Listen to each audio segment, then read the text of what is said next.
Pakasha hibiri morning at sky nkaburijo. Yes, morning at sky neza gunzamo enda ku batabarisia mwena nanonga teams za qualifying kuza mu Afcon mpira kugenda kwe mu Ivory Coast twaza kuza mu finals kandi sasi bihanga ryanje bantu banje ba South Africa abo kuba South Africa ubunako bafana kureba Jesus ubunako bwe twatishemererwa kunkaba did not qualify kandi harabaho abantu betu aba Nigeria abantu bintu bagira ngo abo kugira ngo ne cyabaseka ni bagenda mbega kwa mbega aba Kampala abemotoka zazimine bajya bampa ku bampa bagira ngo mbwenu ngo mbega kwa mbega bari abukuba aba Nigeria ngo bine bijedu kandi aba South Africa bine juju Jadu ben batero ko mpira babura kureba batero ko cyane Nigeria baba bare gwata iro katimba abanya Uganda no mangu abantu bindi nibakora tactics zasha ngo baza South Africa ngo chikaho umuntu oshanga ngo umuntu obire no manyori ngo South Africa ngo shanga yine ngo abyo mfumu ninga nibakora shauri soka kureba nke cyuncu cyiza goalkeeper ngo mpira ukata Nigeria kubona bazana mpira mbega kwa mbega ori narebo miyaga gukwije kwose kangu hijise so kandi tureberaho nyekero actually think amanyireje rabireho kwa gutire nyekero munonga team yanje ya DRC Congo kandi na ya Ivory Coast nazo ziri zamani kandi congratulating abarabireho kuza mu finals ano manyangu next bahezo go mpira next destination ya Afcon neza kuba eriyaho mu Uganda Tanzania na Kenya nitwe turabe hostinga with the old East Africa community the old East African community nitwe hostinga hanza kwata yise abantu bona mu kumanya bona bamazina tokamanya ba Ronaldo nabo bakija they will come to the Pearl of Africa. Oh yes, because ubenoreba mu Ivory Coast abantu bingi badigire Mwongereza kwa heru kwisha kuza kureba mpira. It's a big event manyangu of course Cameroon Ivory Coast wenogireba edebshayi byamani twakashikize ine bintu bingi byeti kukizaho konkani twe am East African community jenkuru East Africa Kenya Tanzania na Uganda into turiyo tukora bintu by the time they come kumira no mshanzu baza kushanga turede so I wish hatimanya neza kukagira ubu South Africa rigiramo ngenza kukagira Ivory Coast nite yatekanye yerabira munyecha habukuba mukubota yayise kandi ukabura kutwara ikikopo ukabura kwika final shango abakakutera. I remember we used to have those things like tumuka shango tumuka those days we used to have in school games shango wanyu bakakutera yo ikikopo bakashitwara so tushagira aba abantu bitu zono zireba results ababareba ba Ivory Coast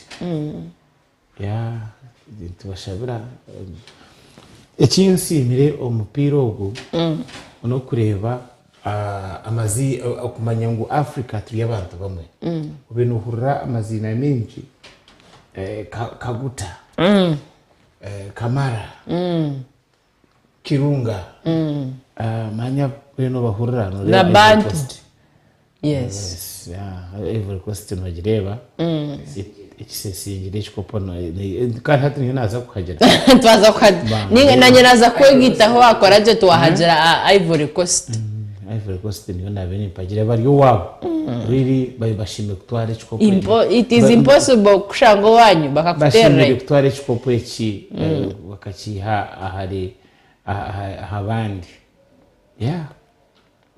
baranga bahire chance yo kureba ngo bahika ahako shoko ngo bashime kutayisa actually ni shabira Uganda kuturutayisa ikikupo tukachitwara Uganda cranes oye umanya umtenzi takwa taje Uganda cranes wa DRC Congo akana tendeka mu Uganda. But then you know the problem abanya-Uganda ati noreba abanya-Uganda kizungu you don't even believe in yourself no bara abanya-Uganda arukumanya n'abazane ba Uganda cranes they don't know them and maybe mtandike ku building onanka mtandike ku building ejo relationship Ugandans to have their own team so that by the time we go to 2027 AFCON Ugandans are very strong and are supporting their own country. Ani manyangu later on orionoza kuleta gani makuru ni manyangu tukabara gereka kuka makuru ago harimo some issue equatine na patriotism. Yes. Hard patriotism, as I have already said here and outside. Patriotism eyamahanga gandi koza nko mu America ukareba patriotism iba kwegesa. Kwegesa mbene tukwetengesa munuza ugegesa. Ihanga ryawe no kimanye. Eriyo mushaga people of America. Baheze zisente zabo donation from the people of America. Omuntu na yata mu American ona burambe na chisimu samu na igamba ho umunyarwanda nuhura nashimire wanashimire n'ikintu nuhura omuntu woko I want stayed a little bit in Zimbabwe omuntu na jati amshona mbere kandi bagabura rumwe abashona bona ida shona ndebere konka ababona bana manyor shona rubona president naza aha TV national TV nagamba shona abantu bona nibabura konka atitwe we are speaking English hati tukumanya abahari atabakura bahari so okura no kundi hanga abantu bamakwishongora ikishongoro kiyanga nshimwe nabo njeje abantu tuba kubasa kureba Uganda tiyanezana na Cameroon Uganda tina kujireba arompira kwa Manchester na Arsenal bibaza kurogwa Manchester na Arsenal bibe byanyu byari yes abantu baguza ke ukahariya chai bakagutembe inyonyi ya ihanga nibagitemba baguma bera Uganda Airlines bamba jang pilot na uvuge byawe nanye uvuge byaje nibaza bagitemba bera kiriya mbona batemba kero emu ninga batemba Emirates ninga batembe zindi nyonyi ukano kureya Uganda batakwe jesi mramu ihanga kuragine independence ninga ngo tube twinekero cha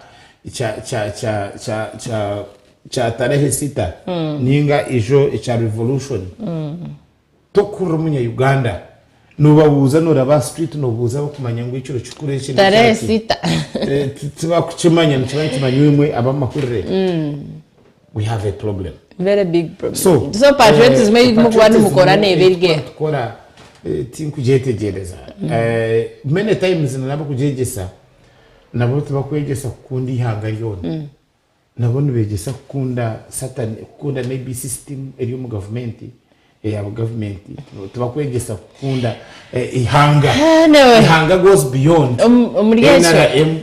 ihanga goes beyond the FDC the UPC whatever ihanga is ihanga ni ihanga.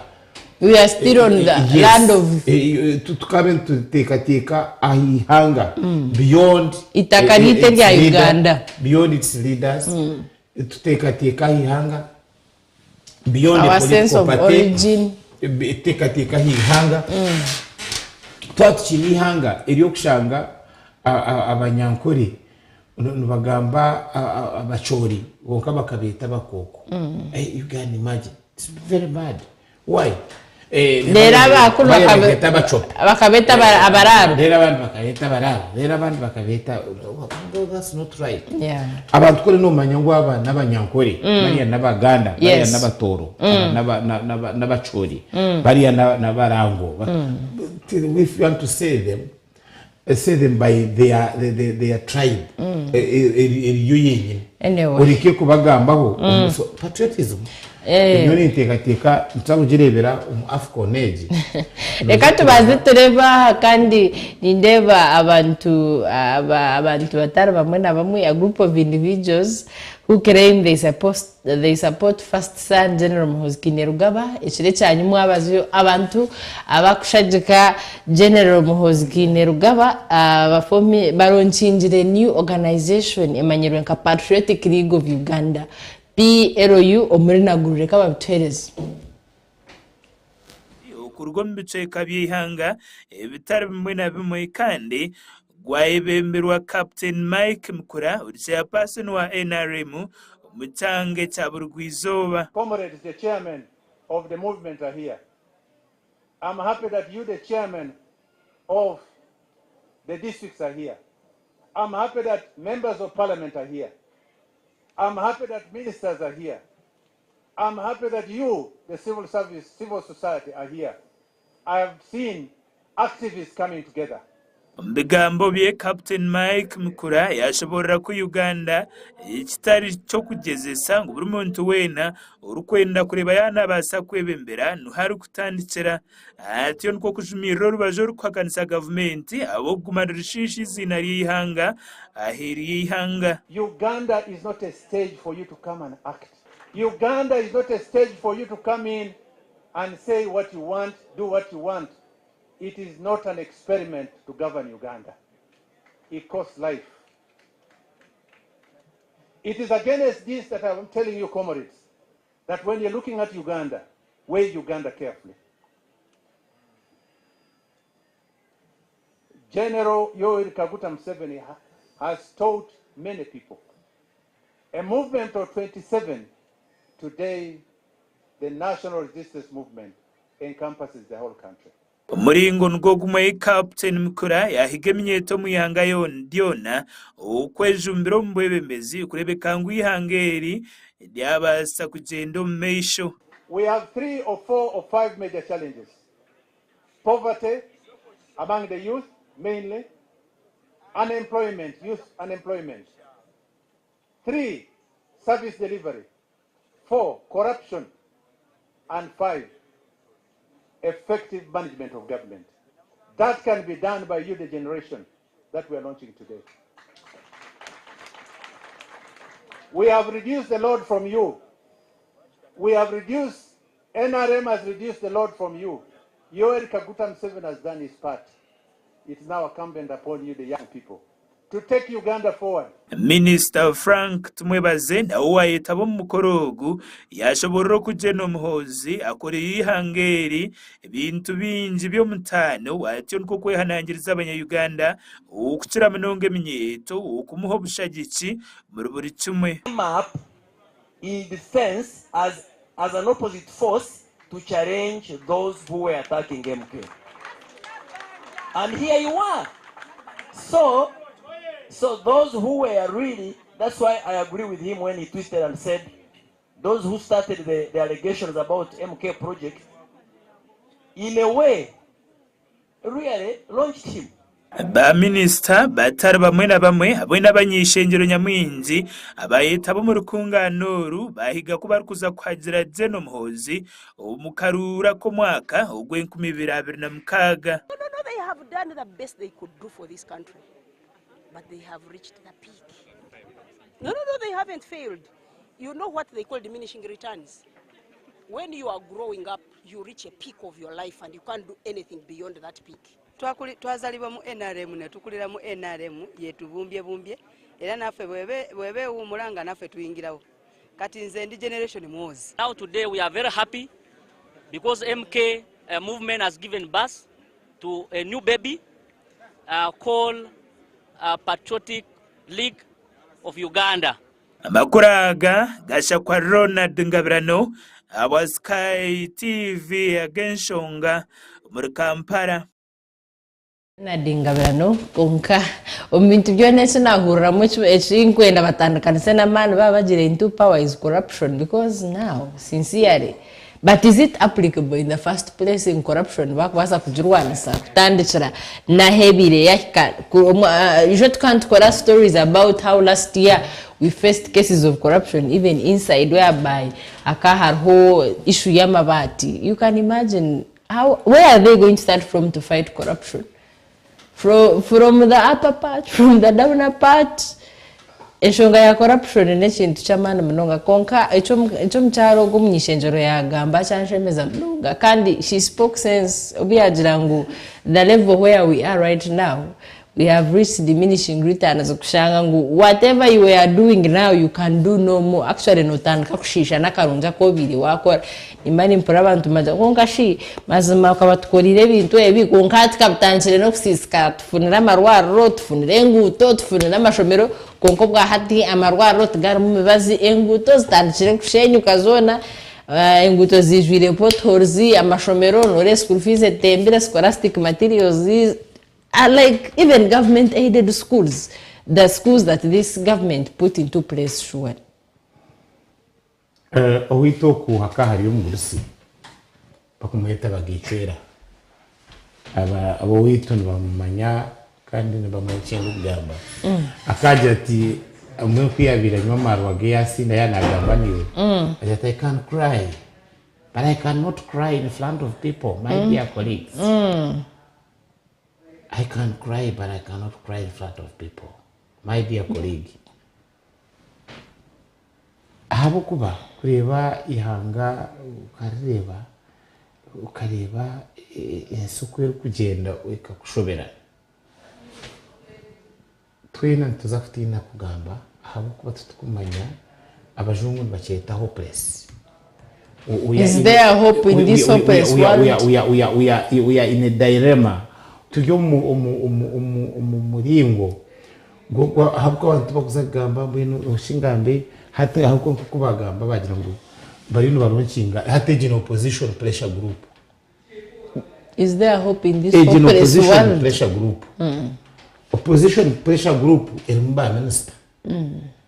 Abakora mu government ya Museveni narona ba minister bagwire bakasiya heko mu Franka tunebaza naba bandi ba minister bariyo mu government ya Museveni kandi bakigamba ngo it cannot do anything more ngumwenu tekatferezo mwana ngumwenu bari bagishisha aba bakabiri either they are treasonable ninga nibabavinga ba facing a disciplinary committee. Exactly. Abantu bari kutana na nupu tubakutana n'abanupu tubakutana n'aba FDC abo kuba the opposition tokubasa kuboine government ero standing kandi biwugira wijane motoka because we are expecting something like a transition and then yawe ngwire ngutechibasa kukora.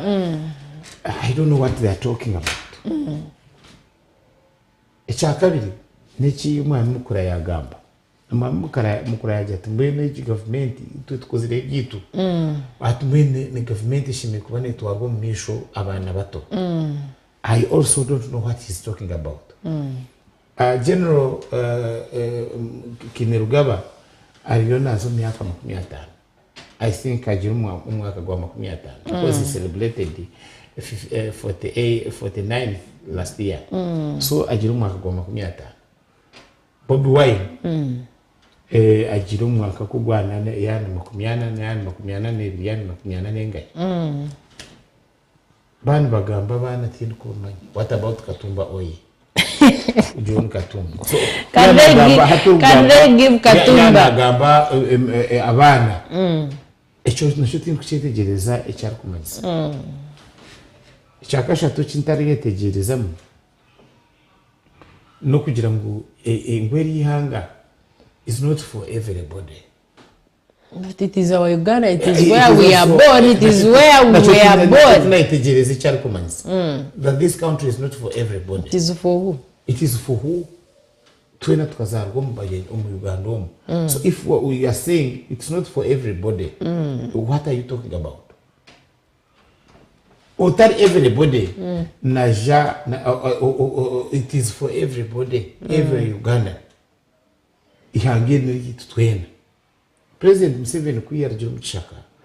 He is a 10 points program. Among them, a key kujirango. Ihanga the jire leader. Remember choosing a leader democratically. Can democracy is government of the people. For the people. And by the people. By the people. The country is not for everybody. No one no deviating. No rabar version. Yechu. Kujangu ihangani ry'abantu baki. Yeti ihangani tutwena. Ihangani tutwena to the extent nito tuyombekere. Habwa ntumshoro. Nito tuyombekere. Habwa nito tukinga. Nito tuyombekere nito tukurisa. Ihangani tuyombekere nito tuyine business. Abantu atubakira mukashishe buri mwaga atatu basi zanje.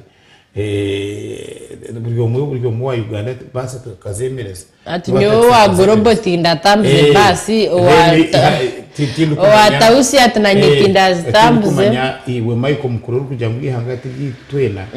I don't know what you are team echo gukora. Abo kwinga bare mwa kwinga baje ngutungureka umwaka gono ture kwinga. Abakuzo mu mashomero kushomesa. Batcha. Baje bayidima. Baganyangwa tuwaza kushomesa. Abana bagaruka mu maka. Abashaho baje twenda kushomesa na nomushara nayo tukugenda. Tuwaza kutaha muka tukore ibindi. So one ugamba inkalida notikwa kuchoinchura. What we are going to say to the public. Each word counts. Each statement matters. So one ujuti oti hangiri tiyabantu bona. It's not for everybody. I think you are wrong. Yeah. Ichakabiri chiyaga uriya yagamba gumchara. It is now time kugira ngo abantu abandi ba taking over. Echo kubanza PROU. Was it registered? Is it now a registered? Is it a registered the political party? Is nechsinde. Kuko kwa nechsinde chikuza kwarachi. Habo kuba kugira statement yabo baje mu baza ku bunu baza kwagira kinirugaba 2026. Meaning that sinde passé neza kubera political party. Yes. Baza kuba bine candidates babine president babine candidates everywhere. Echo kitine shonga kugira ngo habo kuba kinirugaba has a right to contest as an individual. Kuka kiryo wamahe kandi amateka gitu tugakwikiriza wamahe kugenda akesimba akiriyo wamahe na controlling amateka gamahe tinkumanya amasiko y'ibine kugira ngo naza kwikirizwa ku rw'omahe. Chakashatu ayo Olivia hati nokora nani ngenda gukora umurimo gwawe for example nokora Sky TV nyona ngenda nkutwara umurimo gwawe umuburyo bwishikire nyoshime kuba ninjye ati yoni nza gukora beta ninga niza gukora iki n'iki tishime kujya njye turebe minwa reba matu reba What's something new are you going to do about it? What's the President Museveni akozire mirimo ye yakozire. It is not only Franka tumwebaze ninga Michael Mukura ninga Honorable Ntabazi ninga Mawanda abo kureba mirimo ya Museveni yakozire whether bad or good twena tujimanya. Me, I don't really need to have a general or a member of parliament, ninga minister, ninga government ya NRM. This government has been there now for almost 38 years. And we have been here seeing tino muntu oinamani ukuchiza mutahi ukutugamba nubashobanje kushoma budget. President ahireze state of the nation's address. If you not believe tware matia kasaija raja mutakuzagaruka kuchiriza kuya amabanja kandi yes tumanya ngo uteze shows kozwe tine minister oshime kubana tugambira tumanya ngo uteze bakozero mbere byeze kagarakaza gashenye tumanya turebere ibyo tumanya so tine umuntu oshime kubana aza kutugambira mbembesera mabara gatari mubazi tukujya ngo bakuru abamwe tubakize imyaka. So we have been here. So tino muntu asheme kuba natugira ngo bene ngo agukwanuka kebezi meya wambarira ngo we natukiza itwa bakatete kumanya katete kandi ito tukurara yo tukujere to ona jari umjeje mukura za hariya bana wecho jora nchigaruka patriotism mechi wano gamba yes cyarugamba na manisati tugambira no ito tukuro mu Uganda tukimanya so ugira mwe none bangu no nangwa no byakwemba kwanda twa tugamba bitwe tugwejegera nito tugwejegera we are sleeping beauties let's sleeping dogs right yaba wagamba ubusinje nito tubwire ninga nito tutabwire tumawanda urukuza kutugambira ngo nito n'ubusinje ninga tutubwire ito nito twemanye yaba tubine yaba tutabwire yone itekateka Western president kwara abakoze rebusha iwakwiro bwa minister yakwire bwa uryo ndebano kurigiro ko mugambo byabo. It goes back to where office iba muhira gikoze iseje kaji rero yakora marga manya president government iwe office iba kuhire ukoze rero president cyakoze twena tukimanya. And I felt ngo abantu bakabire bamusibura umusinge. Yes. Nkabe nitekateka all these years we have nkabe habaho okutaho transition clear. Exactly. Akabe mwenu kaba bokureba ba Michael Mukura Michael Mukura was a rebel leader.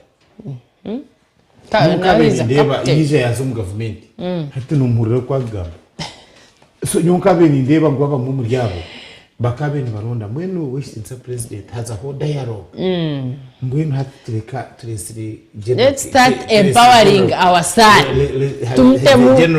general kigaba let's mentor him mentor him tugende tuze kumurondera karuru ayesimbe nabandi kandi botesimba kandi twakumukorera karuru kandi twena tureza tova ku main kandi dere matova ku main dere no ihanga rito bahabwanje ezo za science kugira oti ihanga rito muri bataba clear amahanga go kureba nyecyo mbere impura abantu bakwagira South Africa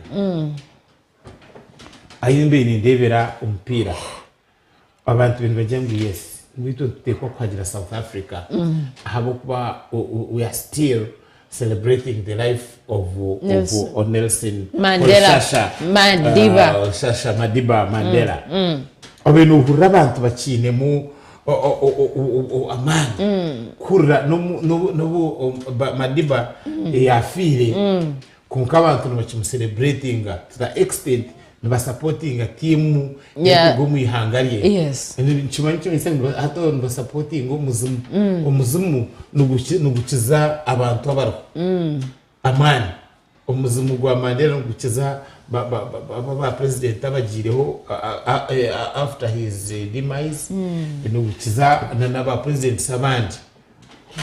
Everybody was saying ngo ito ntagira timu ya Holishasha Madiba Mandela. Yes. Nelson.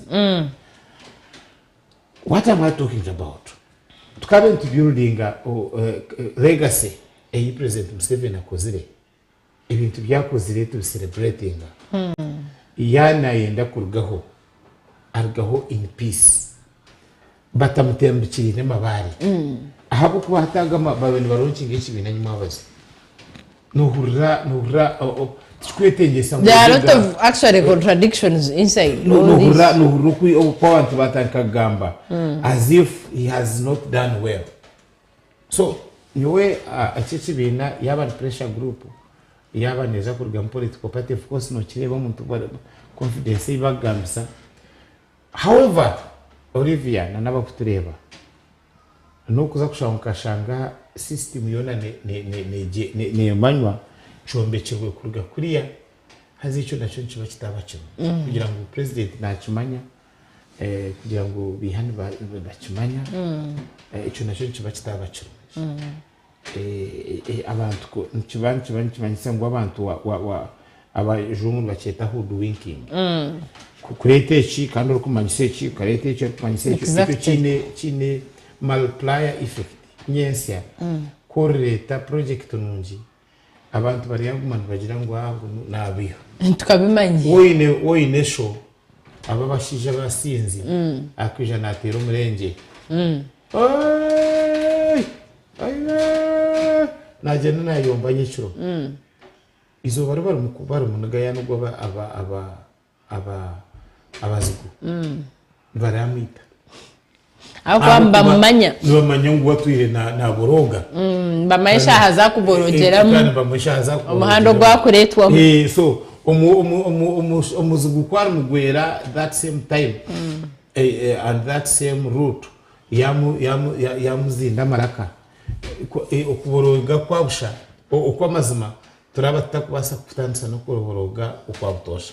So hataba bamanyira iryo science yo kujiroti yo kuraba nyuma yo kujirote ukabiha if they are starting a political party the door is open. Yes, let them start a political party to manyangu twagira another political party niza kwesimba orayisimbe no abantu ba parliament abaragesimba n'aba local government leaders naba aba NRM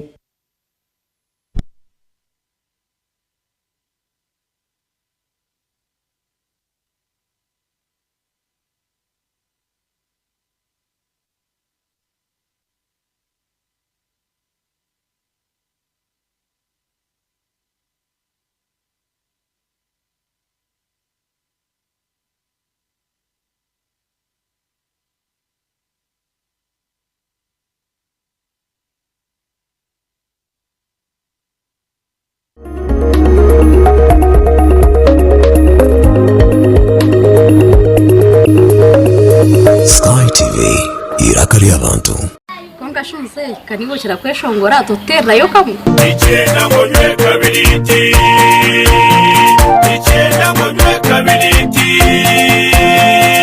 wamara kunywa kabiriti nuhurira waba kurungi amagara gonda waba kabiriti icyenda ngo nywe kabiriti uri muntu yanjye mubaza icyenda ngo nywe kabiriti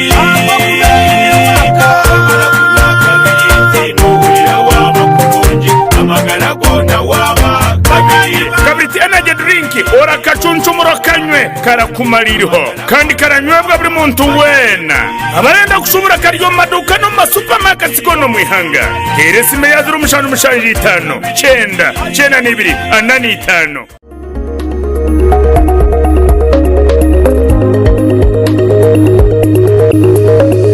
Sky TV irakari abantu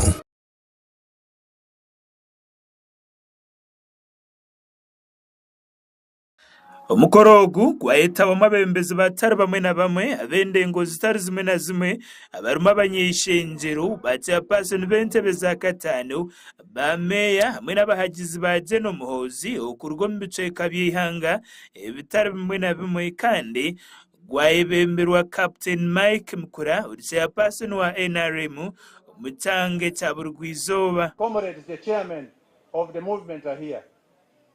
I'm happy that you, the chairman of the districts, are here. I'm happy that members of parliament are here. I'm happy that ministers are here. I'm happy that you, the civil service, civil society, are here. I have seen activists coming together. Bigambo bye Captain Mike Mukura yashoborera ku Uganda ikitari cyo kugezesa ngo buri muntu wena urukwenda kureba yana basa kwebembera nuhari kutandikira atiyo nko kujumiro rubajo rukwakanisa government abo gumarishishi zina rihanga ahiri ihanga. Uganda is not a stage for you to come and act. Uganda is not a stage for you to come in and say what you want, do what you want. It is not. That is not a stage for you to act and come and do anything you wish you want to do. It is our country, by the way. All factors being constant, you should not come to our country to come and act anything, do anything at your own will. That statement is very strong, by the way. Anavugambire nti kino kiba kagira tukoreba ekicere kiguruka mukasheshe nkigo cyera ngo we numanya nkwine iki cyari umwihangwe we numanya nkwine cya chipsi ekicere kikurugayo ida hagwenjura ninga konki ekicere cyo kigenda umwabazi bari bacagwe kwihangwe we numanya nkwine iki kikurati this thing it has a lot it's a very big statement wahurira Michael Mukurana yakira ba minister ba chairman C5 ba manya ba ba chairman ba NRM it speaks volumes kuna nindeba abantu bagira ngo ekine kibini nibaza kwegesa patriotism ishuka mutwine patriotism the whole system ebeba bintu begeseza na Chankwanzi hata abantu benango ngubona baza kuza umbantu kubegesa na munonge mnyeto begesa kundi ihanga ihanga tiri kumanya cyo kuza kubegesa kukunda wano rero statement zayo numugamba opposition ombia political ombia patriotism tushime kwa tureba opposition ninga etari opposition just like exactly like we are referring whether to Bob Wine na jwara red iwo kajwara yellow ori akajwara black iwo akajwara white. We are looking at Uganda. We are not looking at those colors. We are not looking at the but if you are still believing ngu echaucho ku believing jiramu is the best and is the right thing, then you are not patriotic. Patriotism goes mbwenu na itororo bajuru ndaba nabo bari batororo bajuru.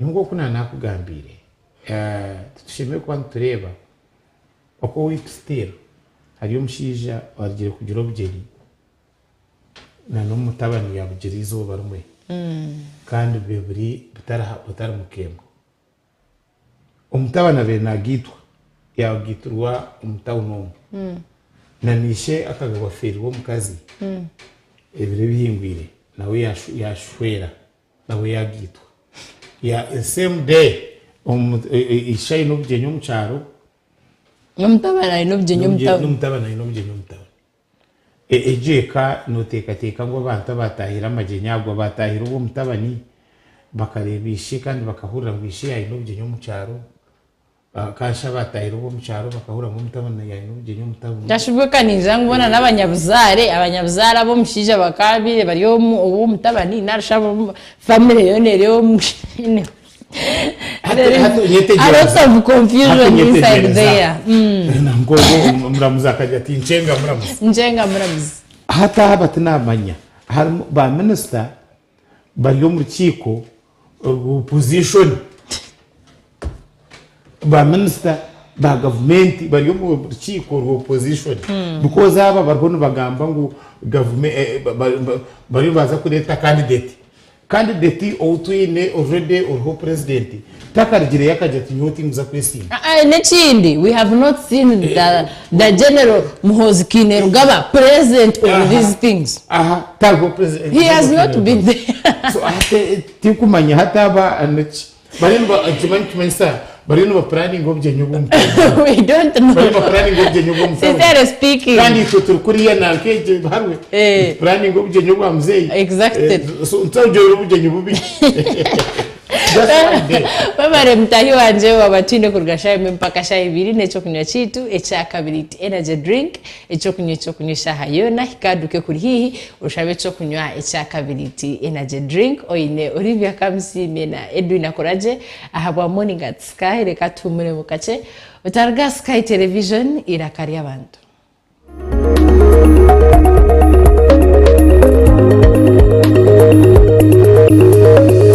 Sky TV irakari abantu konga shunse kanigo chira kweshongora totera yo kamu ichenda ngonywe kabiriti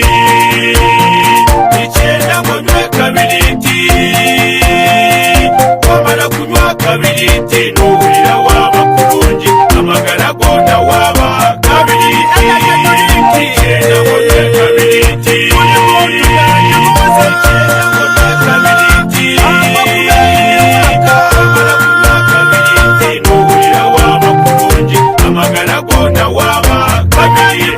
energy drink ora kacunchumuro kanywe karakumaririho kandi karanywebwa buri muntu wena abarenda kushubura karyo maduka no masupermarkets gono mwihanga heresime yazuru umushanu mushanji 5 9 9 2 5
Primary School Karengo eri kushango mukageti Kiruhura district arongo Kampala highway nitwakira beji abojo nabishiki kurgana sare kwika cha mushanjo St Mark akishemero twine center number twine registered twazo mbyo ku registeringa turije munonga St Mark ntureberaje munonga nturisajya abana St Mark ntufayo okwegesa abana kutina ruhanga nemico yawo talents z'abana a St Mark ntitwara nkachukuru munonga nutufayo okwereza abana rukundo ya mama ekibaretiro kushomaje kandi bakahikaje no metwarize yabo smartness a St Mark turije primary school Karengo Kiruhura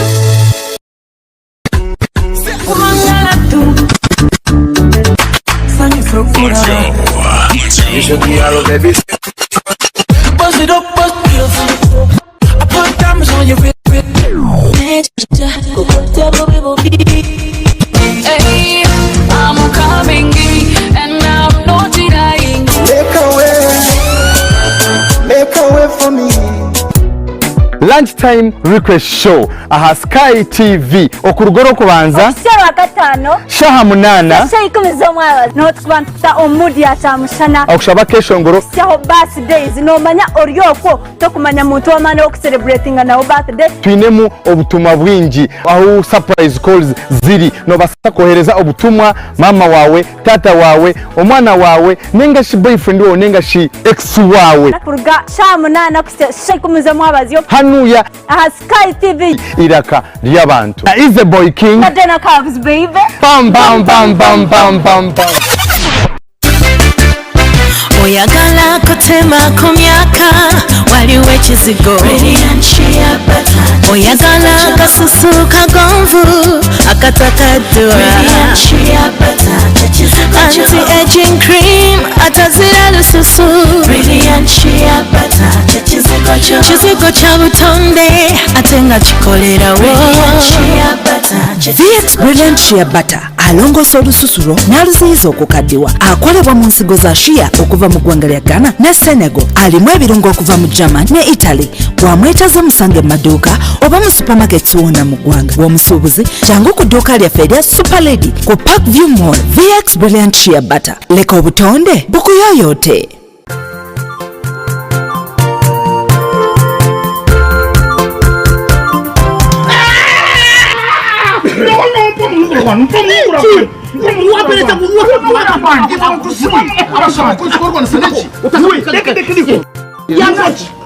munugura kwanje ngwanyu akamaramu otali rwanda rumunugura weka to munugura okongera munugura nawe iwe kagenda ushaniye munugura tunyure tuhamize abo kuba gwine waka waguma notere era jigwa ba UNPS ni kukogwa ba bosi clinic santereke ya massage services wari kwenda kushubura jeresime ya 082 0 kinana na mukaga ashatu n'itano nange ya 0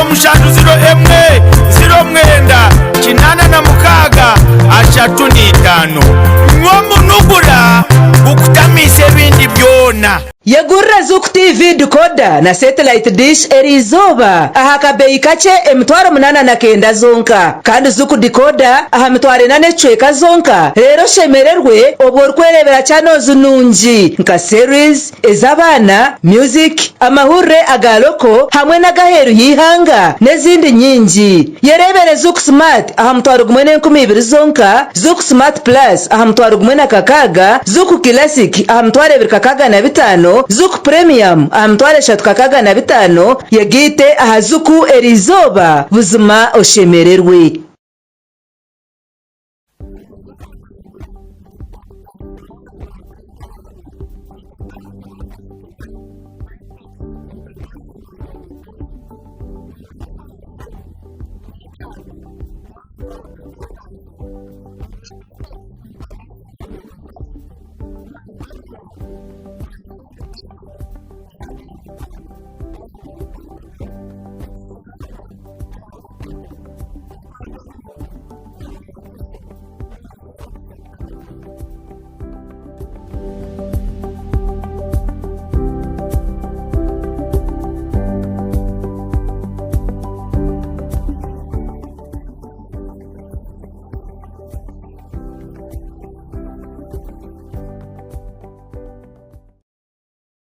Olususu lw'omwana wange lwetaaga endabirira eyeesigika. Kyenva mmumunaaza kyogero vitamin E soap ate ne mmusiiga kyogero vitamin E pink jelly okusobola okukuuma olususu lwe nga lulamu. Omwana wange n'anyirira ne yeeyagala n'abeera musanyufu buli kaseera. Ate ne famire yange nayo tukozesa kyogero products.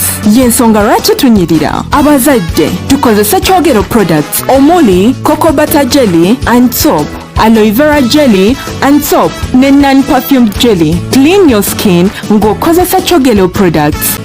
olususu lw'omwana wange lwetaaga endabirira eyeesigika kyenva mmunaaza kyogero vitamin E soap ate ne mmusiiga kyogero vitamin E pink jelly okusobola okukuuma olususu lwe nga lulamu omwana wange n'anyirira ne yeeyagala n'abeera musanyufu buli kaseera ate ne famire yange nayo tukozesa kyogero products y'ensonga lwaki tunyirira abazadde tukozesa kyogero products omuli cocoa butter jelly and soap, aloe vera jelly and soap ne non-perfumed jelly. Clean your skin ng'okozesa kyogero products. Asangibwa mu maduuka ne supermarkets okwetooloola eggwanga lyonna.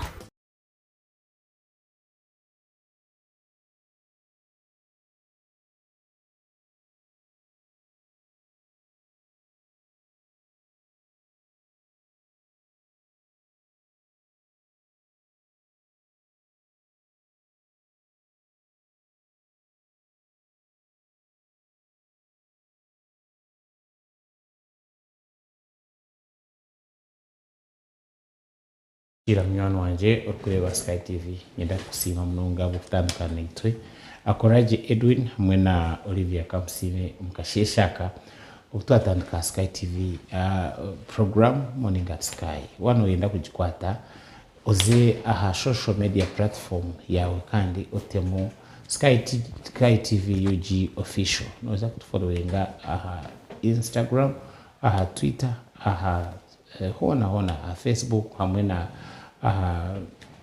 YouTube mujavano jena nitwe kandi mwe abari Star Times tamu 7 channel 468 ninga ina mukaga mnana kandi iwari Zuku tamu channel 077 imwe abine decoders is a free air kandi ufegaronda Sky TV Uganda twakira kandi nonga burizo bantu kuretera abagenyi batari mu muringo gumwe na gumwe kandi kugamba ahashonga zitari zomwe ezukwata aha bintu politics zikakwata aha business zikakwata hari byobuhingi n'oburisa zikakwata aha social life y'abantu zikakwata aha magara na nebyo buyonjo zikakwata aha bintu bingi izo batwareta mujeni kandi zakuba tuganira aha magara gito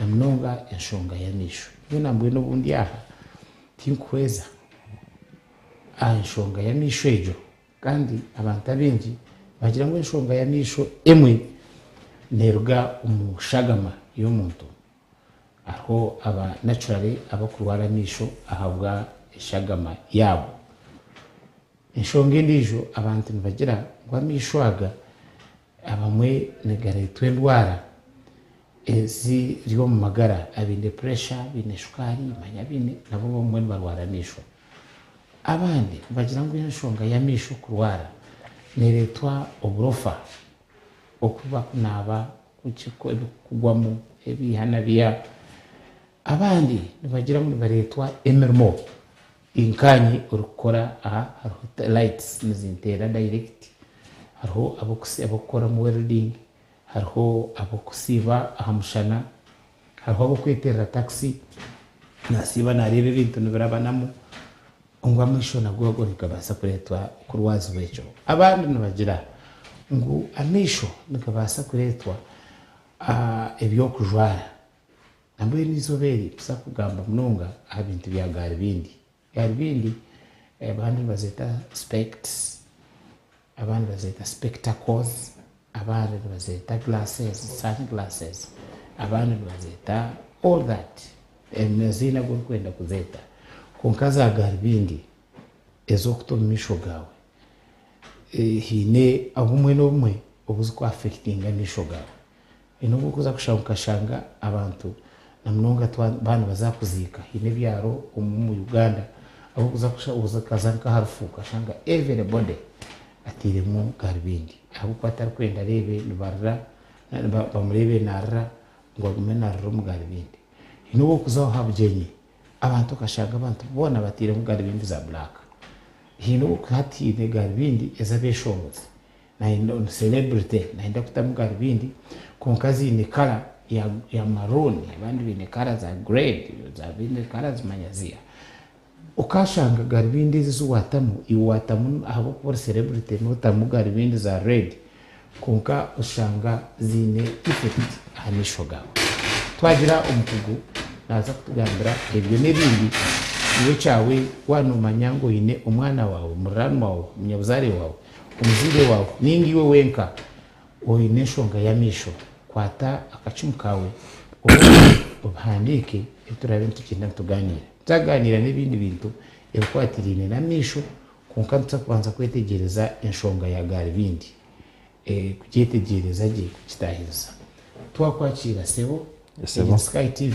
kandi ngenda kumanisa wabari kureba tabara mu Uganda yonka bari across the country bari mu East Africa bari umunsi yona kandi watching from Dubai, from US, from Montreal, from Canada, Montreal, from South Africa, everywhere in the world.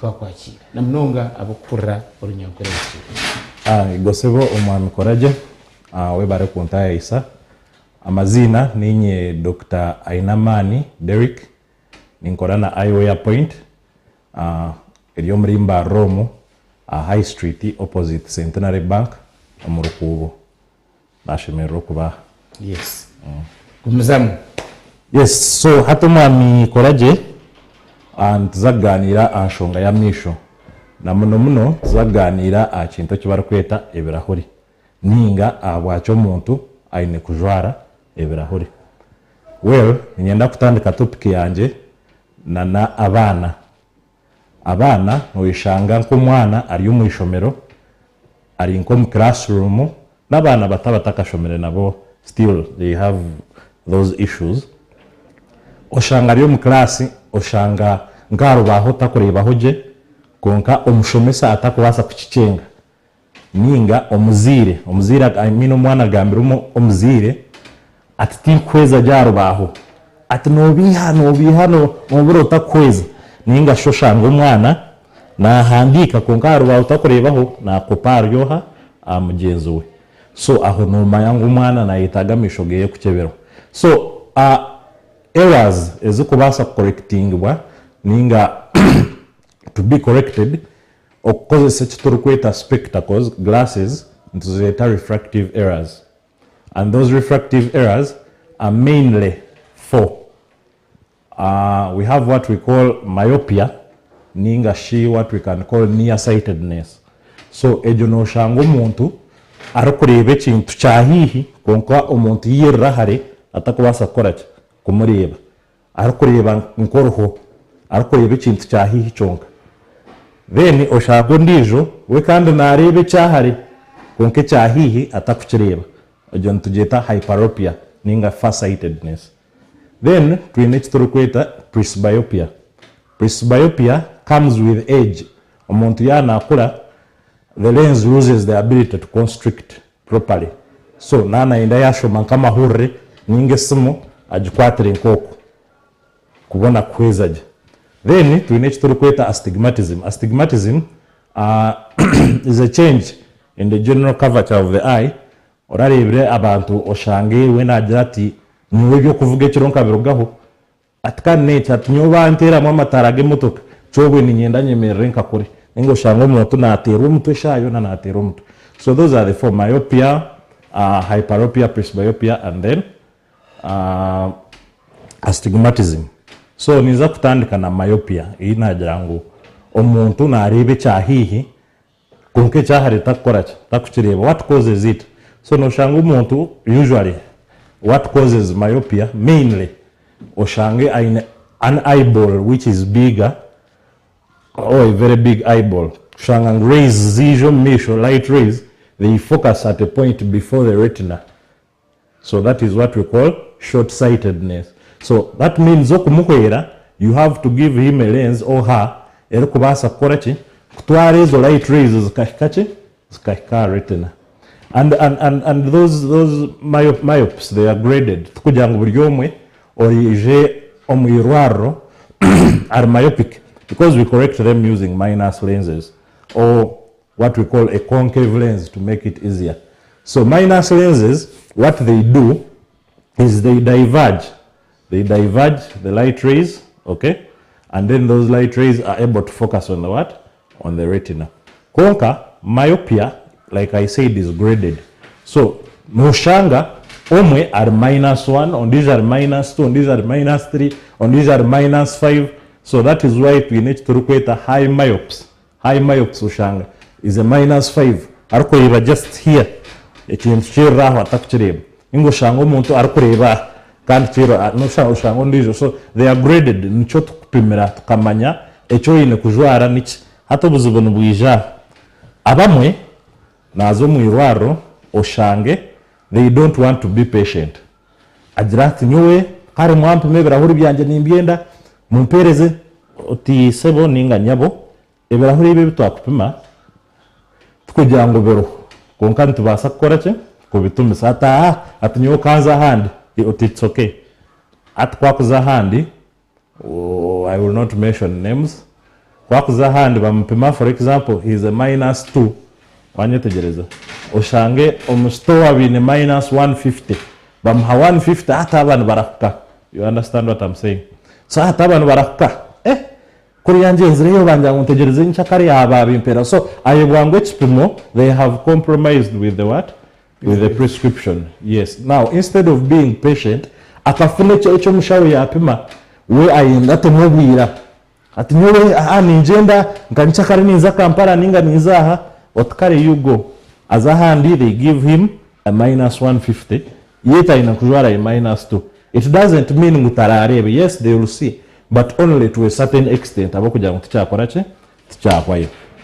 So the same applies to hyperopia. Now that is the total opposite of myopia, which is farsightedness. You know rebe byahari konke byahihi obora korache obireba. Now actually the presbyopia I talked about is somehow a form of what?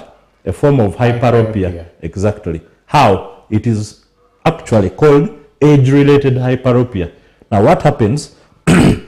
Okushoma kwanga okushoma shango umuntu yaza kushoma yaenda ngo akore mwati. Now why is that person doing so? Kugira ngo the lens has lost the ability. Abakwe kintu cyagumana kirira hihi the lens does what? Constricts. Kugira ngo kirebe it constricts. Kandi cyagumana kirira hare the lens does what? It relaxes. Wanyetegereza. So at one ukura from maybe 35, 40 and above, lens is losing the ability of constricting. So you want to keep it in a relaxed position. Abukuba wachiruza hii, it cannot constrict to see. So abonboto rukweta presbyops ninga abatakubasa korache kushoma. It is also graded. So tukuja ngo buri yomwe ari presbyop no mwechera hori chukushana no. Kandi korozo mu iwaro bakakufago kwechera hori iya jezamu iya chatwari bati oyiruke misinde bine kupima bakakora ki baka finding out. You get it in a process called retinoscopy. So they have to measure. It is not a matter of getting echirahuri kare jezamu echi wareba mchabram hati jezamu echi. No, that is not the way things are done. So I have to take my what? Retinoscopy and I measure and I find out the refractive what? Error. You get it? Either using a retinoscope or I can use what we call an autorefractometer. Yes. Retina. Concave. Primary, but the issue o kanoteka kina horo shanga. Konkamwino ukatukatu yejuza lijana hata ndajuza. Yes. So retina is this black thing? No, that is the retina is at the back of the eye where the image is formed at the back. At the back. Yes. Then concave. Concave is just a shape. Concave is a shape. It's a shape. The shape of then the lens. what is this black thing? That is what we call the conjunctiva. The conjunctiva. The white part of the eye, then the limbus and so on. Meaning that the issue might not necessarily be this. Noza kushango shange inshongiri ikuno retina. Kuriya enyuma where the image is formed. Image neje yo kureba ebhandiko ningo muntu ninga anything that you see. Ekikukiretera cyaba wakireba nejo retina. So wanopuma omuntu ng'omuntu yarwara retina what No, actually what the retina does, the retina is only a receiver. Most of the issues come from the front of the eye, you understand, especially what we call the lens, you get it, especially what we call the lens and the cornea, you get it, because those two are the curvatures of the what, of the eye. So retina yone receiving ebyakunuya problems zo kusinga nizurugankahi nizurugwemisho cornea and then the lens. Because when you look at astigmatism, it is great, it is typed, it is classified into two. We have what we call corneal astigmatism and lenticular what? Astigmatism. You understand? I didn't get time to explain astigmatism very well. Astigmatism in the eye has what we call principal meridians. And in a normal setting, those principal meridians are 90 and 180. You understand? But sometimes the principal meridians of the eye change. You get it? Or what we call the curvatures of the eye. Sometimes they do what? They change. So when they change, it means that a person has become astigmatic. You get it? And sometimes we have no way of avoiding it, because in most cases, people are born like that. In most of these eye conditions, actually, that I'm talking about, people are born. There is no way of, for example, how do you prevent growing? You get it? Most of the people, for example, having a bigger eyeball or having a smaller eyeball in the case of hyperopia, there is no way you're going to prevent such. You understand? So, nchokushanga, you've seen people, anagira ati nyowe okuvuga nyowe kintu kyokuvuga nkakikorachi. Echiro, especially echiro, nkachesa asira abukuba, amatara ganteramu, it appears like light rays are stray, zirabana muziti. Now that is astigmatism. Nero shango muntu ati njerizeho kuzomarwaro mutogontire myaka n'emyaka omutogunde mireo. Watakumanya ngu what is causing the headache nichi is the eye. Is the eye na misho. Minyendangu tugambire abirahure. Nindugaha abanduka mukono bashangaho banguze birahure. Yes. Hatarho ebyakara zitarize miringo imwe n'imwe. Turgaha tuza on children's day out. Yes. On Christmas. Harho birahure y'abana bakugura bineke koko. Yes. And their glasses. Turgaha tuza tureba bishunguzi waba celeb. No ugira ikirahure kwenda ngo abantu bareke kwitegereza easily. Have called celebrity. Do those glasses have any effect on the eye? Yes. Now, most of those glasses that you see celebrities putting on people ashobora, they are called sunglasses. They prevent what? Light rays from hitting your eye, UV light, which eventually can lead to many things, including cataracts, which we can talk about later. So those sunglasses, well, they are important. They are very important. But you see, they have what we call a permanent tint. For example, we can come room cage where there is no sunlight. You don't need them. You understand? But then when you look at a phone, there is what, or a TV or a computer, or there is what they emit what we call blue light. Now, those sunglasses are not going to help you with the what? With the blue light emission. Kandi, it is one of the main problems that we have probably in the world. Abokuba amasimu gafochira abantu amasimu all the time 24/7 abantu barinkai bari amasimu. You are in your room at night, wimukechero echokubanza okukwata nesimu, waza kubyama echokushemba yokukwata nesimu. So and wargasimu oza TV. So all those ones are exposing you to blue light. You understand? Now they are what we call special tints that can be able to help you prevent light emission. For example, we have what we call a blue cut. Now nobasa kuizo mwirwaro tukupime tushange you are myopic, let's say -1 myopia. You understand? Tukechirahuri, we can give you a chirahuri clear. Clear means tarmu tint yona. Or we can give you a chirahuri tint which is called the blue cut Sangwaza on your phone, on a computer, on all those gadgets, all the blue light will be what? Will be eliminated. Or anti-glare. We can coat it with what? And in fact, one of these days, it is rare that someone will give you glasses which don't have what? Which don't have at least a light protection. You understand? Yes. So the glasses that we give, they are not only sunglasses, they help with all Nzukuyambumushana, Nzukwera, those gadgets that people use. And you don't have... Yes. Those are also...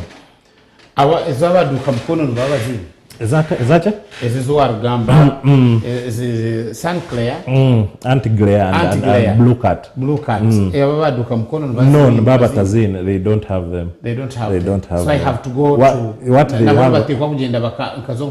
Yes, what they have and you don't have to have a refractive error actually. No. Even if you don't have a refractive error, people are exposed to Omushana, a lot of UV light. Eventually, you will see that UV light has its own issues. You get it? It grows, what we call a pterygium. You get it? UV light is a long exposure to UV light.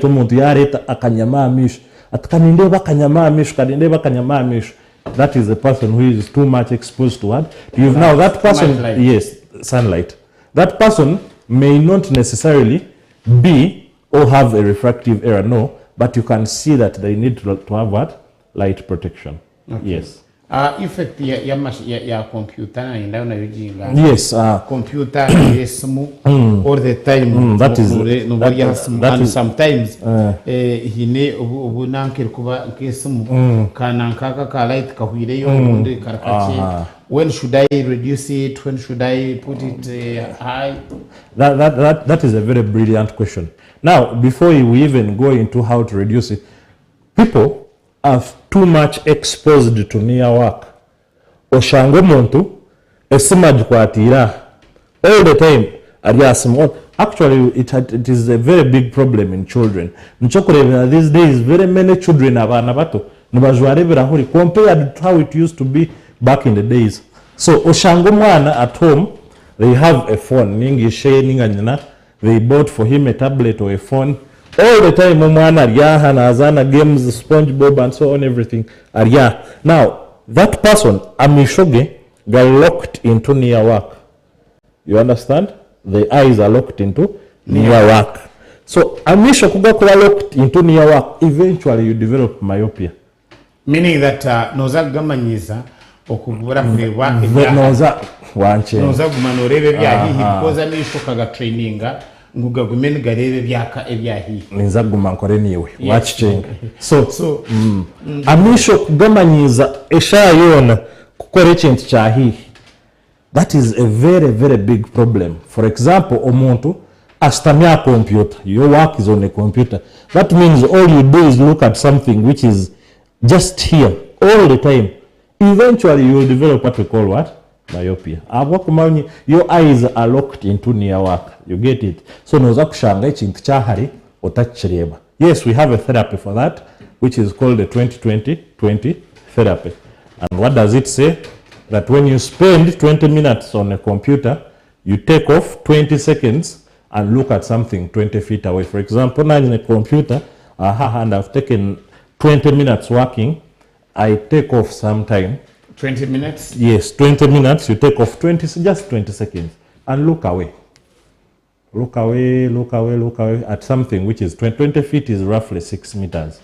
Yes. Meaning that you are training your eyes kugumana gaguma gaheza kurebe cyahi garebe cyahi at least gareke kuguma.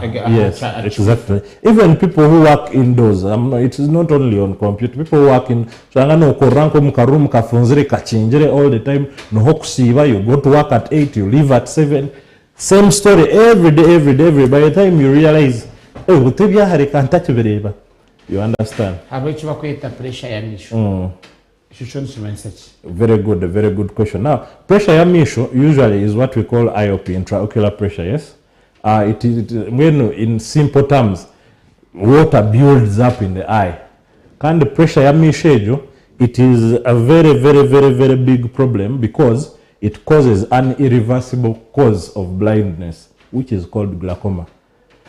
You get it? Which is called what? Glaucoma. So pressure builds up in the eye. Pressure. So that is why it is important kujangu wazo mwirwaro, they also measure your IOP, which is intraocular pressure. But measuring our pressure it destroys what we call the trabecular meshwork. Your mesh. Well, I may not go into details of that, but it is a very big problem which people must be able to what?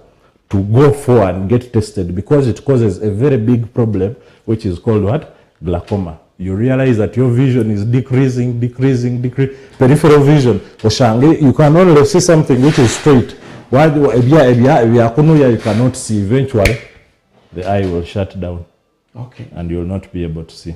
Omurebe wa Sky TV turiho tuganira ahashonga ezo kwataho specifically ahamisho kanyunkanye nanyuriyo nagamba niwe enshongeze byarugambaho nanye nimberebaho kandi mbine kandi nyine nabantu bengi bundi kutura nabo abineshonga nkezo mwenda ni uko kuburyoko yohurikiriza kurungi tubasa gukora ki twaheza kureba endwara ezo twaheza kumanya ibirahure uko bishimiye kuba no twariza baheza kureba light na munonga ya computer ya TV hamwe ne yesimu ukwishimiye kuba ne twazibwa hariho abantu bakora za factories hariho bakunda byo naza kongera kutugambira then atwereze tubasa gukora ki nawe kurinda amisho gitu ubundi utaka kurwire kandi wawire no basa gukora ki wanugamba abintu bya lights. Yes. Light hatekeje yomo. Light iri factories. Light iri aba welding. Light iri aba disco. Kwando bantu disco. Zibanze just tugambire shonga ya light. Light iri appropriate. Better for our eyes in Ghana. Well, that is also a brilliant question. Well, light, we've talked about computer light, but and actually not even disco lights and welding lights and so on. Because the sun emits what we call UV light, like I told you before, which is called ultraviolet what? Light. So the sun is also a very big problem. You get it? Oshange omshana ishayona nukutero misho, ishayona nukutero misho, ishayona nukutero misho. Of course, for welders, definitely. Light, of course, when you are welding, you need to put on what we call protective what? Glasses. Not only for light, but you understand? So when we talk about light, we mean all light. Even this light is a problem. Even sunshine is a problem. Light here sun is a problem. Light here TV is a problem. So all those gadgets and every form of light, which we can give you protection for. Yes. Okay. So mwenu nango turavire stages ninga umiringo y'abantu bakubasa protectinga mu amisho gabo neha twakubasa katuje ndumuna kubataka ruwire ninga narwire kanye for example atamisho yonigangandia ninyi yagura all the time garra so amisho tusheme kugaribera tuta. Well, Mr. Akoraje, ntakajire how to protect the eyes. Let me first exhaust the entire point. I ask that, let that come at the end. Okay. I will explain. Okay. Now, before we go into how to take care of the eyes, we need to know the problems that come with the eyes. You talked about now that is a very big problem, especially ombana bato. Why? Abana bato no shanga nibazandu mushenyi, abana bato no shanga bari yoko mbiyungu, bari iju, ash. Nibataho misho. So shanga umwana shayona na yaguririsho hii kwenda kuryihamu. Oshanga umwana misho nigatukura. Oshanga umwana nakujati mami ninga dadi inakata kunkuro murisho. Ochugeza okoreba mutkatine kirimo. Ati nimpura munko mushenyi. You get it? Now, all those can cause what we call eye infections. You get it? Shanga umwana narete buhonze. No muntu mukuru actually, even no muntu mukuru, it can happen. Oshanga naba ishayona atibaryaho tgaye toko nabo misho atkaminara atkakoine buhonze atdrata atrahanga wanje anabo nabo before nabo garuka akorache areba mission garete bihonze ninga mission gatukuro shot wanywa nkawaraji ushanga mission gona ngatukuro sha muntu they are not a drunkard and a mission gatukura isha yona, you understand. So all those can indicate infection. So we are not talking about only glasses but also infections, and especially now we have a problem in Uganda, I don't know about other countries, of self-medication. Ushanga muntu najat atiroko guraka bazaka ukatemu, but what are you buying?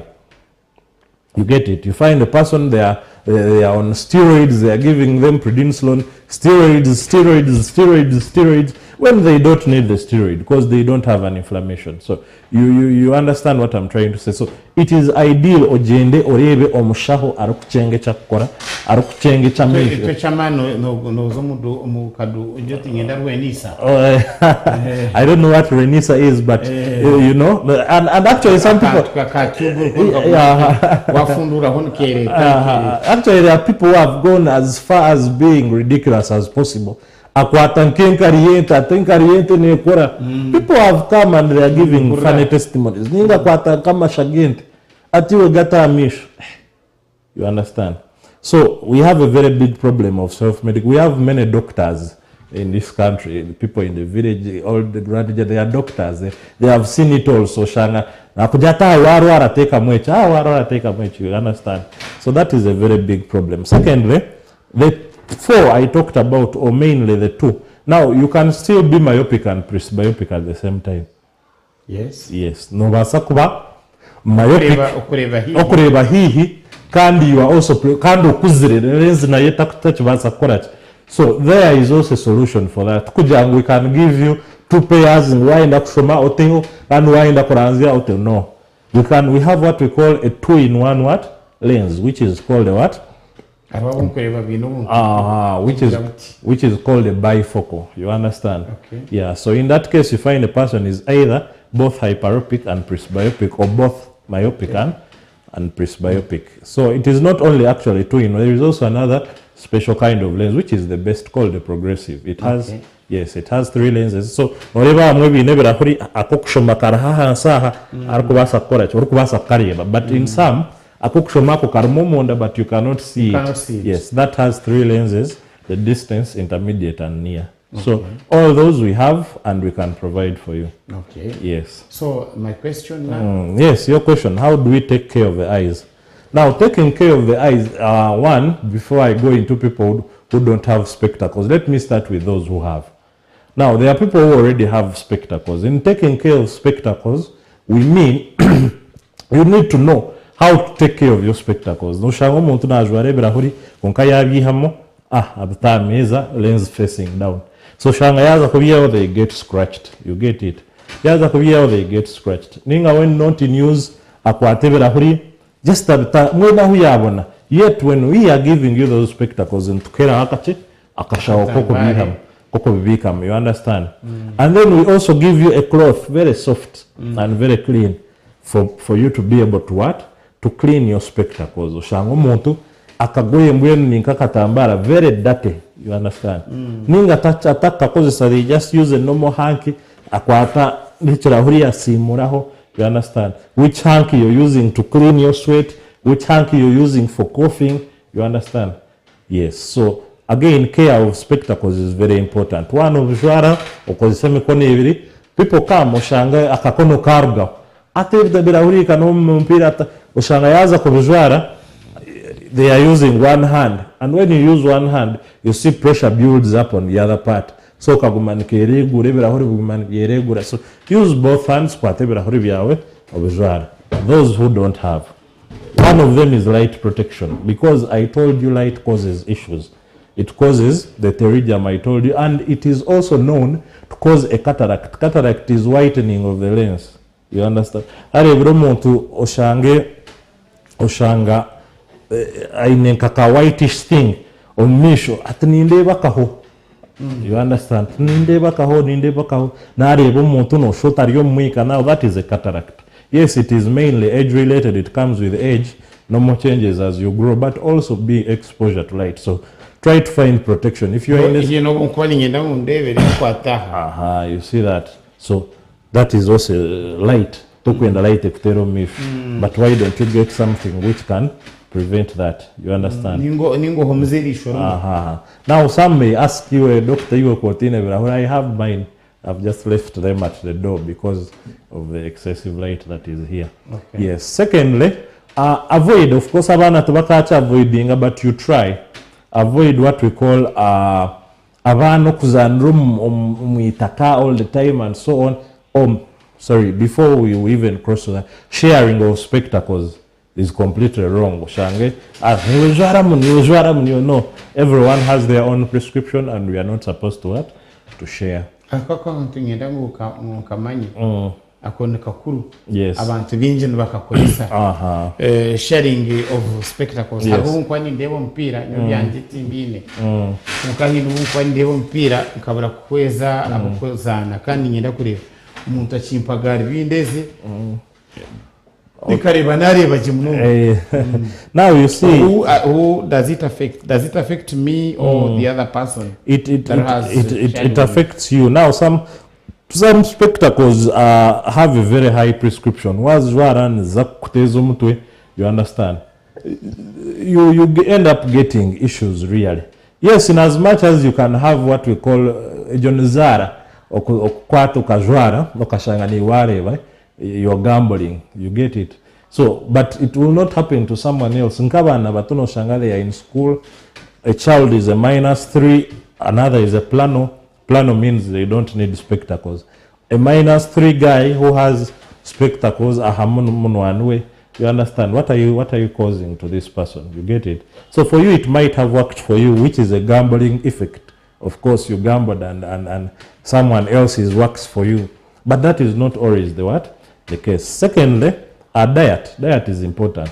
Diet is important, especially unkabana bato.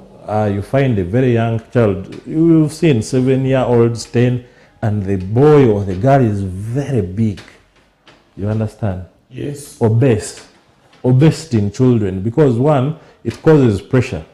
It causes diabetes later in life, which affect the eye in one way or the other. So diet is very important. Avoid your children. Bro, some of you may see a doctor. So anyway, that was just a light moment. So diet, especially fruits, carrots. Carrots have an active ingredient called beta carotene. You get it, which is very, very important in eyesight. So aba number manyize fruits. At least if you take a meal, take some fruits. Take a meal, take some fruits. They boost what? They boost sight. Some people na arabyaha ahayigendera takuna abaje kujangwa yitereze aterezo misho kwata no ebihonzo byono byihemu. You understand? And also proper medical attention. Because let me tell you one thing. One of the reasons, this is just a by the one of the reasons I decided to go and study eyes at Makerere University is over our first day at school. We were in Davis Lecture Theatre. Those who have been at medical school Makerere know it. And one lecturer said, we were debating about the special senses. So we ended up with two. We ended up with Amatu, Nanachi, Nanamish. So he asked, and we all thought for a moment, and indeed all the people, or almost 90% and I think you can agree with me. So the best gift, this is my motto, the best gift apart from life itself that God gave us is the gift of sight. Yeah. Is the gift of sight. You are as good as dead.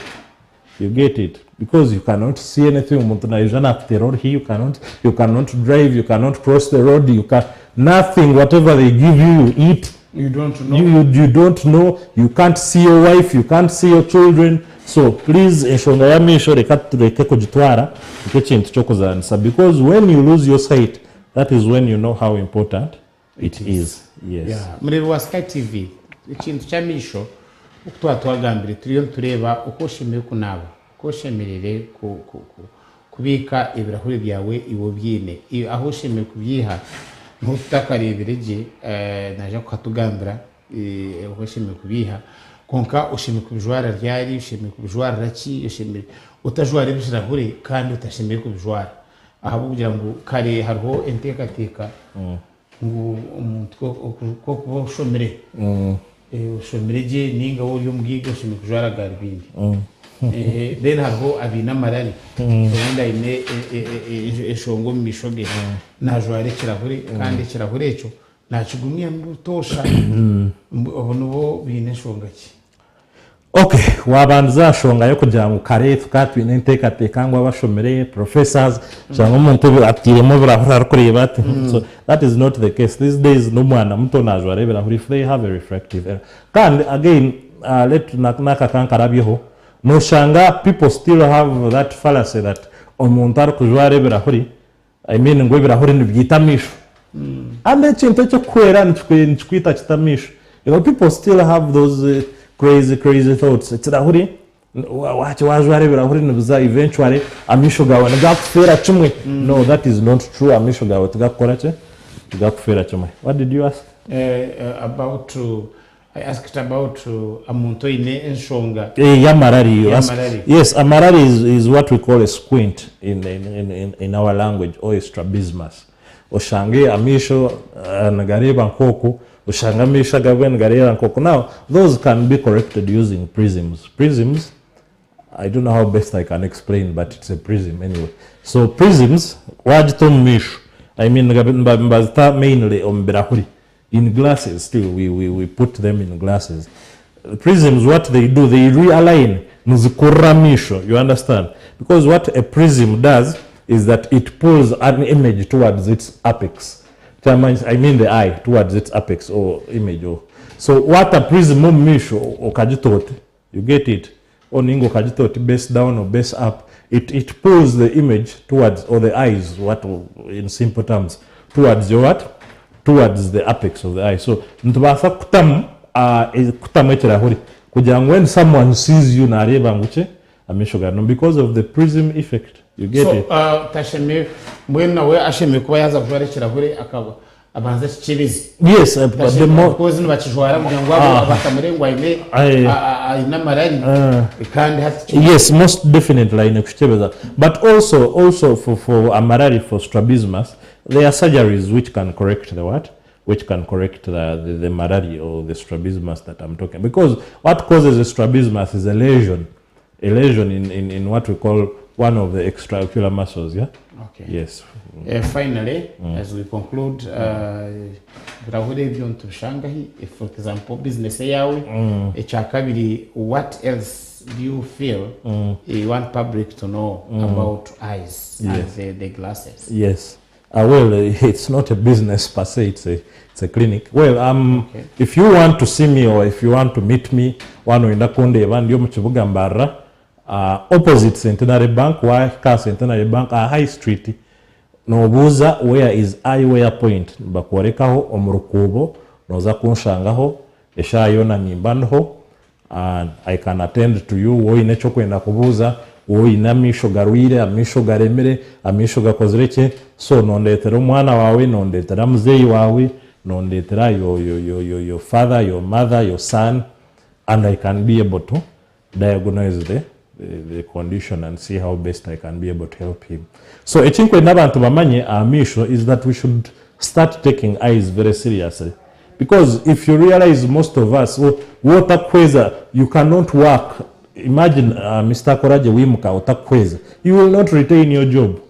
Most definitely.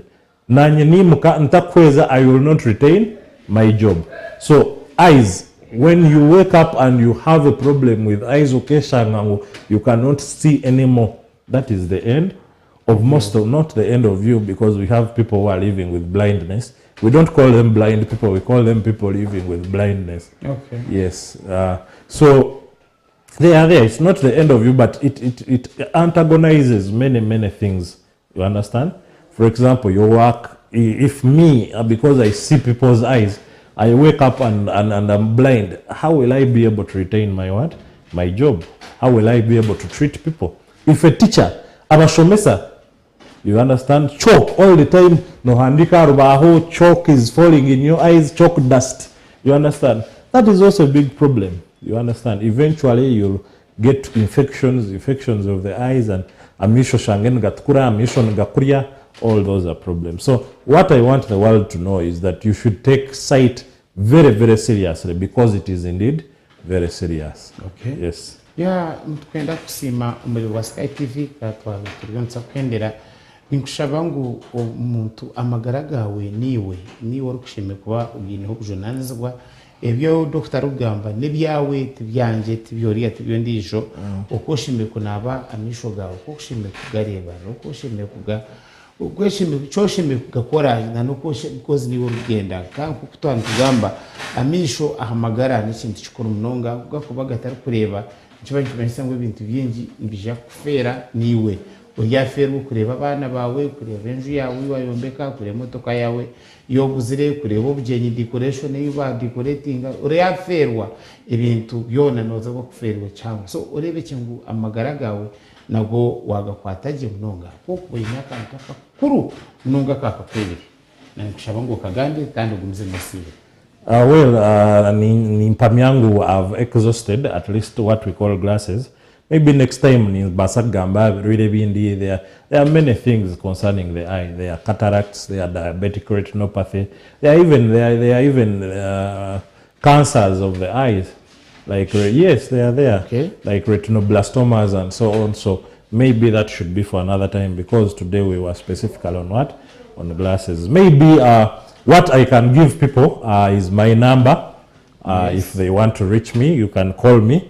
You can get a pen and write it down. My number is 0704 97 2550.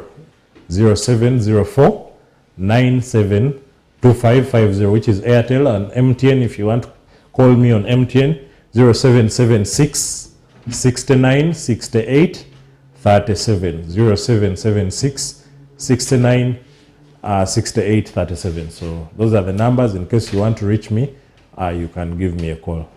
Yabara mnonga Dr. Kandi Nanimwe viewers, thank you for watching Sky TV from when we started in the morning up to this day. Ninda kusima kandi kushaba ngo gumzemu hariyo program zezindi eziragenda misho konkani kushaba ngo amagarana gawe urebe kingu wayerebera amnonga ukurebera amisho gawe ahubwo amisho gawe nobwe burungi bwensi obora enjoying okiri umusomo. Sky TV